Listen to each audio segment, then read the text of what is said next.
Welcome to Storytime at 3 a.m. Tonight, a lost phone becomes the beginning of something that won't let go. She realized the phone was gone at 2 in the morning, breath visible in the cold, footsteps echoing in an empty street. She retraced her steps, pockets turned out, heartbeat steadying and then quickening when she remembered the last bar she left. The bartender shook his head. No phone turned in. Nothing on the sidewalk but a cigarette, but in a cassette of late-night radio static. She reached for Find My Phone and felt relief when it pinged somewhere nearby. The blue dot pulsed like a heartbeat on her map. She followed the pin into a narrower alley, the city folding into shadows, and a thin unease threaded through the night air.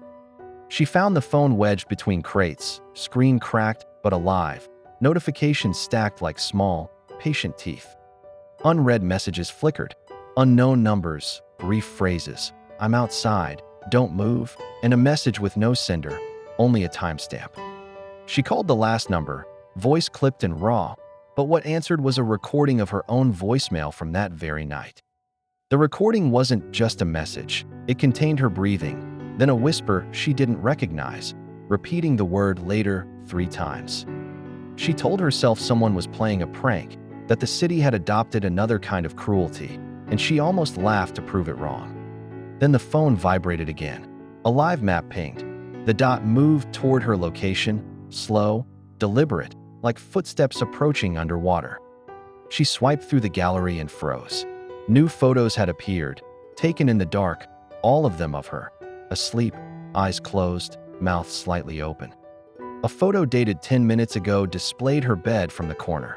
The curtains were drawn, the lamp cold, and someone was at the foot of the bed. Her hands moved on the screen like they belonged to someone else. She tapped to zoom, and the image jittered, as if breathing. Another photo was of the alley where she found the phone. In the frame, behind a crate, a pale shape turned its head toward the camera. She felt watched.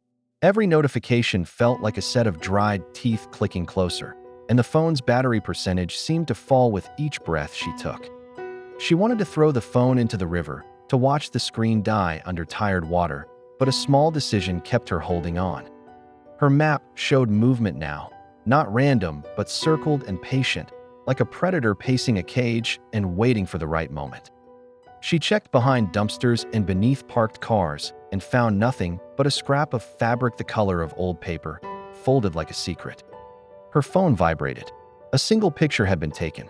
She recognized the angle. It was now taken from the street lamp 2 blocks away.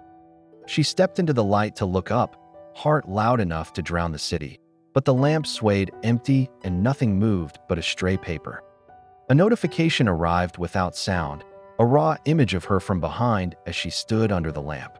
In it, a shadow reached from the gutter toward her heel. She ran. The map blinked frantic, then lagged, then carried on with a calmness that felt like mockery as the dot followed her every turn. She ducked into a doorway to catch her breath, listening to the city breathe around her while the phone counted down a battery. She couldn't stop watching.